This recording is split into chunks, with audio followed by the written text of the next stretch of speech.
Ерте замандарда адамдар жерді жазық деп ойлады. Сол себепті көптеген ғасырлар бойы жердің шетіне барып құлап кетуден қорықты. Ғылым мен технология дамып, жердің шар тәрізді екені дәлелденді.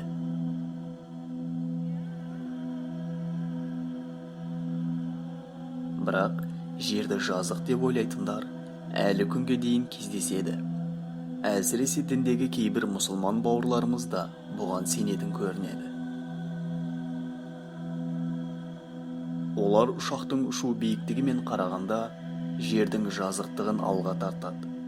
Бұл тұжырым мүлдем дұрыс емес.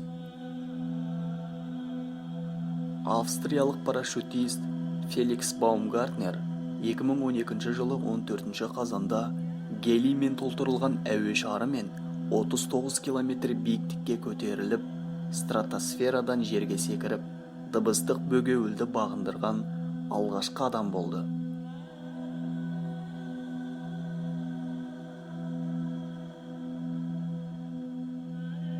Құлау жылдамдығы 1357,6 км сағатты құрады. Егер мұқият қарасаңыз, Феликстің видеосындағы 39 км биіктіктің өзінен жердің шар тәрізді екені әсті-нәстін ғана байқалады. Ал оның толық шар тәрізді пішінін көру үшін кем дегенде тағы да 5-6 есе алысқа ұшу қажет. Сондықтан жердің пішінін ұшақтың ұшу биіктігімен өлшеу тым күлкілі емес пе? Себебі ұшақ жерден бар жоғы 9-12 км аралығындағы биіктікте ұшады. Жердің экватордағы диаметрі, яғни оңтүстік полюстен солтүстік полюске дейінгі ара қашықтығы 12756,274 километрді құрайды.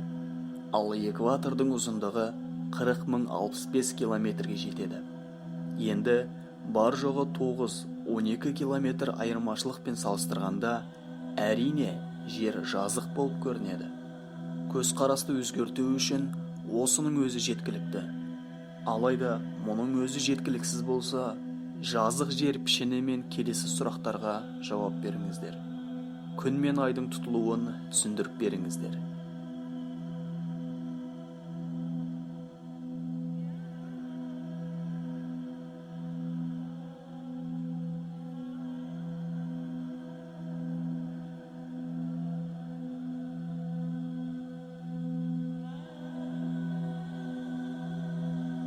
Айдың ауысу фазаларын түсіндіріп беріңіздер.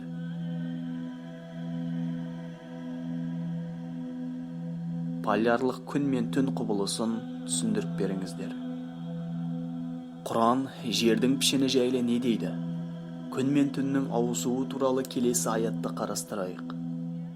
ألم تر أن الله يولج الليل في النهار ويولج النهار في الليل وسخر الشمس والقمر كل يجري إلى أجل مسمى وأن الله بما تعملون خبير. Түнді күннің есебінен ұзарту дегеніміз түннің біртіндеп күнге ауысуын білдіреді. Яғни жер шар тәрізді болғанда ғана бұл құбылыс болуы мүмкін.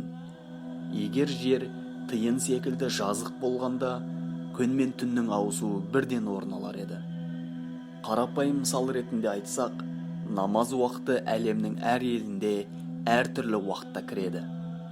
Мысалы, Нұх сүресіндегі жерді кілем секілді төсеніш қылды деген аят шын мәнінде жердің жазық екенін білдірмейді.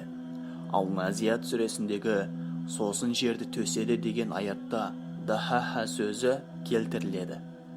Мағынасы түйе құстың жұмыртқасын білдіреді. Ал түйе құс жұмыртқасы жердің сфералық пішінін еске салады. Жалпы, жазықтық ұғымы тек белгілі бір пішінге қатысты қолданылмайды. Мысалы, шардың да ойқы-шойқы, кедір-бұдыры және беті тегіс пішіні де болады. وترى الجبال تحسبها جامدة وهي تمر مر السحاب صنع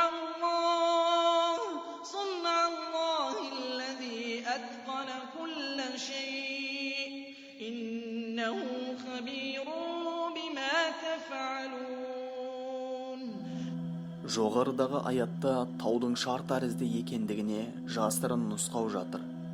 Мысалы, жердегі адамның көзімен қарағанда тау қозғалыссыз дене болып көрінеді.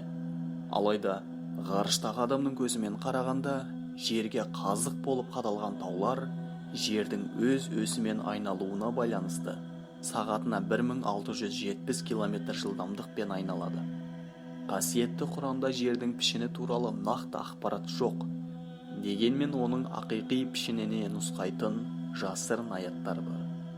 Мұны тек ғылымында озат ақыл иелері ғана түсінеді.